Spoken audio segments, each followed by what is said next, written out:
अगर हमारे मेजोरिटी आती है, हमारे काउंसलर्स आते हैं, हमारे मेयर आते हैं नगर निगम में, नगर निगम की ये छोटी सरकार आप हमें देते हैं, तो हमारा विजन है हम इस शहर को वास्तव में स्मार्ट सिटी बनाएंगे। 2,500 करोड़ का बजट कम नहीं होता है। सबसे पहले तो लीकेजेस बंद करेंगे, उसका सदुपयोग होगा, ठीक है जी। उसको हम बिल्कुल बांटेंगे, कितना पैसा हमें बेसिक चाहिए शहर की मेंटेनेंस, सफाई और इस तनख्वाह के लिए।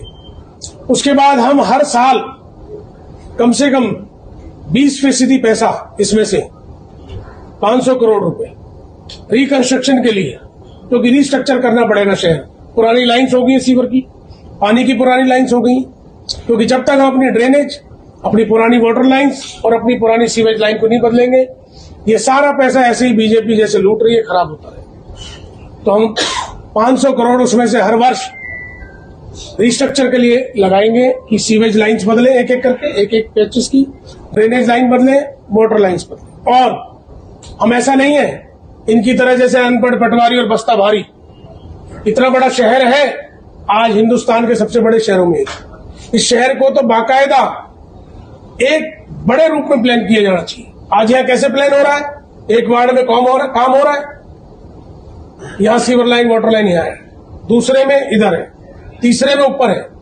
इसको शहर को ऐसे प्लान करना चाहिए, आपको पूरे शहर की एक प्लानिंग होनी चाहिए, क्योंकि है ही नहीं नगर निगम के अंदर ऐसे ब्रेन नहीं है, स्टाफ की कमी है, मशीनरी की कमी है कि जो ये प्लान कर सके। पैसे की कमी नहीं है कि हमें पूरी सिटी को एक दफा प्लान करना है, फिर पार्ट में काम शुरू करना, चाहे उसके लिए साल लग जाए, 6 महीने लग जाए, इतना नहीं लगेगा 6 महीने जाए। हम पूरी सिटी को प्लान करेंगे, इसको रिस्ट्रक्चर करेंगे, ये हमारा विजन है। हर व्यक्ति को साफ पानी मिले। ये TDS 1,500 2,000 हो रहा है, कैंसर की निशानी है, स्किन प्रॉब्लम कर रही है, आंखों की प्रॉब्लम कर रही है, बालों की प्रॉब्लम कर रही है। साफ पानी की व्यवस्था करने का कार्य हम करेंगे। अब जहां वाटर सोर्स खराब हो गए और वहीं से पानी आप ले रहे हैं, तो आपको ये पॉलिसी बदलनी पड़ेगी। आज रेनीवेल से आप ले रहे हैं, यमुना का पानी खराब, आपको चेंज करना पड़ेगा, दूसरे ऑल्टरनेट सोर्स लाने पड़ेंगे। हम उस पर भी काम करेंगे, ड्रेनेज सीवेज वाटर पे करेंगे। पूरा जो रोड्स का हमारा प्लान है उसको ठीक करेंगे। आज सारी रोड टूटी पड़ी, ट्रैफिक जैम हमारे यहाँ लगता है, रोडों की वाइंडिंग है, पार्क हमारे नहीं बने हुए, उनको बनाएंगे। 1 साल में हमारी सरकार बनती है, 1 साल के अंदर आपको फरीदाबाद में परिवर्तन महसूस हो जाएगा। नौकरियां आप देखिए, नगर निगम में सारी जगह खाली है। सफाई कर्मचारी होने चाहिए 12,000 है, 2,500। अब 2,500 सफाई कर्मचारी आउटसोर्स करते, घोटाले में पैसे खा जाते हैं। ये पैसा जाता कहाँ? हम इन सब चीजों को ठीक करेंगे, हमारा विजन है। हम पूरी टीम के तहत काम करेंगे, हमने अपना मैनिफेस्टो जारी किया है, उसके तहत काम करेंगे। फरीदाबाद को हम सबसे बेहतरीन नगर निगम, अगर आप हमें मौका देंगे तो हम हरियाणा में इसको नंबर 1 नगर निगम बना के देंगे। ये मेरा आपके माध्यम से फरीदाबाद नगर निगम के मतदाताओं से, उनके नागरिकों से ये मेरा विनम्र आग्रह है और मैं उन्हें यकीन दिलाता हूं। धन्यवाद। जय हिंद। विजय जी, जो भाजपा के जनप्रतिनिधि है वो मंच से कह रहे हैं कि अगर जनता ने विपक्ष का पार्षद या मेयर बनाया तो उनके काम नहीं करेंगे। मैं यही तो कह रहा हूँ, इनकी आदत धमकी की हो गई है। तो आप जनता को कैसे सेटिस्फाई करेंगे? क्यों नहीं काम करेंगे भाई? अगर आपका पार्षद बनेगा तो जनप्रतिनिधि में ताकत है, जनप्रतिनिधि के पीछे जनता की ताकत है। कोई भी व्यक्ति, सरकार अगर ये कहे कि मैं विपक्ष के आदमी का काम नहीं करूंगा, ये बेईमानी है और उसको कोई अधिकार नहीं है कहने का। अगर जनप्रतिनिधि बन के आता है, राकेश बढ़ाना जी बन के आए थे और ये विपक्ष के पार्षद थे, कांग्रेस के सिर्फ 3 ही तो पार्षद थे, उनमें से एक है। इन्होंने अपने वार्ड के लिए कितना काम किया है, ये रोक भी नहीं पाए। क्यों? जागरूक है, इनको मालूम है अपने अधिकार कैसे होते हैं। सैनिक कॉलोनी जैसी बड़ी कॉलोनी को कॉरपोरेशन के अंदर इन्होंने ट्रांसफर करा दिया। ये इनकी और राजू जी की और उनकी टीम की मेहनत। आदमी काम करने वाला होना चाहिए, जितना दम गाड़ी में उतना दम ड्राइवर में भी होना चाहिए। कितने पार्षद आपको जीत कर आएंगे? देखिए, हमें 10 दिन बाद गिनती करेंगे, लेकिन पिछले चुनाव में हम ओवर कॉन्फिडेंस में भी थे और हमें इतना अंदाजा भी नहीं था इतना बड़ा ये छल करेंगे। हमारे सभी लोग जागरूक हैं, मशीनों पे पूरी हमारी टीम्स, टेक्निकल टीम्स, तो उसकी सुबह चेकिंग भी करेंगे और उनकी रखवाली भी करेंगे। विजय जी, मंत्री कृष्णपाल गुर्जर ने कहा है कि जितने भी पार्षद उम्मीदवार खड़े किए हैं वो सारे बलि के बकरे बनाए गए और 47 कमल खिलेंगे। देखिए, ये उनका अहंकार है। चौधरी महेंद्र प्रताप के सामने ये बलि का बकरा आ गया, वजीर के सामने प्यादा आ गया है, यही कहते थे लोग। लेकिन वो उस चुनाव को जीते और खबरों में हेडलाइन बनी कि प्यादे ने वजीर को मार दी। तो इस तरह की अहंकार की भाषा उनको नहीं कहनी चाहिए।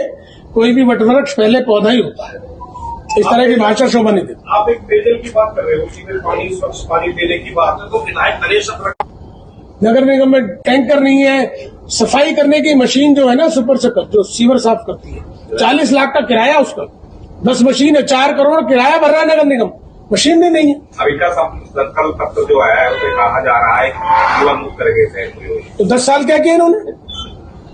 10 साल क्या किया? 10 साल तक ये कूड़ा डालते रहे।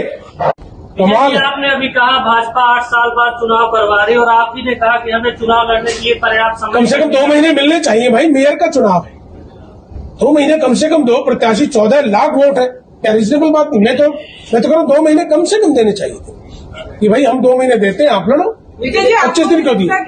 क्योंकि ये सरकारी मशीनरी का दुरुपयोग करना चाहते हैं। प्रत्याशियों के चयन में कुछ जगह चेहरों के चयन में कांग्रेस ने चूक बरती है। देखिए, मैं ये नहीं कह रहा कि हमारे सभी चयन ठीक हैं, लेकिन हमने मैक्सिमम जगह अच्छे चेहरों को उतारा है, अपने मजबूत कार्यकर्ताओं को उतारा है, कांग्रेस की विचारधारा को आगे प्रमोट किया है। और जो लोग साथ कम है, हमने 90% बढ़िया कैंडिडेट दिए। विजय जी, एनआईटी विधानसभा क्षेत्र में जितने भी अधिकांश निर्दलीय खड़े वहाँ के जो विधायक रहे नीरज शर्मा, उनकी मदद कर रहे हैं, उनका स्वागत कर रहे हैं। बीजेपी ये नहीं बताएगी कि हमने अपने तमाम पार्षदों के टिकट काट दिए। हमारे तमाम पार्षद बगावत कर रहे हैं, लोग उनसे नाराज थे, हमारी वजह से नाराज थे। काम की बात नहीं करेगी हमारे संगठन पे। हमारा संगठन नहीं बनाई तो जग जाहिर है, इसका नगर निगम से क्या मतलब है? बात करें नगर निगम, हमारा संगठन नहीं बना, हमें मालूम है उसका खामियाजा हमें पिछले चुनाव में उठाना पड़ा है, आगे हम उसे बनाएंगे। विधानसभा चुनावों के बाद कुछ कांग्रेस के प्रत्याशी जो हारे थे उन्होंने ईवीएम का वो कहा जी ईवीएम से हम हारे। अब क्या मानते हैं कि 10 दिन का गैप है? देखिए, मैंने भी हाईकोर्ट में पिटीशन डाला है। उसका कारण है कि जब ईवीएम आती है, 5 तारीख को वोटिंग हुई, 4 तारीख की शाम को ईवीएम मिल जाती है अधिकारियों। 4 तारीख की शाम को वो चेक करते हैं, पोलिंग स्टेशन पे ही रुकते हैं। उसके बाद पूरा दिन 5 तारीख को वो मशीन यूज होती है, शाम को उसको फिर सील कर देते हैं, 8 तारीख को वो खुलती है गिनती। यही तो पैटर्न है। इस दौरान जो इलेक्शन कमीशन की जो गाइडलाइंस है उसमें ये लिखा गया है कि तकरीबन जहां वोट ज्यादा डलती हैं वहां मशीन बैटरी 60% तक रह जाएगी, 40 यूज हो जाएगी। जहां ज्यादा नहीं डलती वहां 30%, 25% यूज होती है। तो कम से कम 30% से लेकर 40% तक बैटरी यूज होती है। पूरे हरियाणा में गिनती में 40% ऐसी मशीनें पाएगी जो 99% है। क्या इस शंका का जवाब इलेक्शन कमीशन और सरकार को नहीं देना चाहिए? या इसका जवाब भी जवाहरलाल नेहरू देने आएंगे? देना चाहिए। हमने वीडियोग्राफी मांगी, जो हमारा अधिकार है इलेक्शन कमीशन में कि हमारी वीडियोग्राफी हमें दी जाए, क्योंकि इलेक्शन कमीशन ने कहा है कि जब से मशीन आएगी 3 महीने पहले आ जाती थी, तब से लेकर जब मशीन सील होती है गिनती तक की वीडियोग्राफी कैंडिडेट को प्रोवाइड की जाए। हाईकोर्ट का आदेश है, 3 महीने से ज्यादा हो गए, हाईकोर्ट का स्पेसिफिक आदेश मेरे लिए आया है। पहली बार ऐसा केस डला हिंदुस्तान में, मैंने डाला रिट, उसमें ऑर्डर हुए। इन्होंने कहा कि हम दे देंगे 4 हफ्ते में, इनके वकील ने विड्रॉ कर लिया कि 4 हफ्ते में, मतलब ये कह दिया भाई केस को डिस्पोज कर दें। जिसके लिए एक हमारे पत्रकार भाई ने ब्रेकिंग न्यूज लगाई थी कि विजय प्रताप की याचिका खारिज। मुझे कई लोगों को फोन आए, मैंने कहा उन्होंने वो ऑर्डर उल्टा पढ़ लिया लगता है। डिस्पोज हुई है, डिस्पोज और खारिज में अंतर होता है।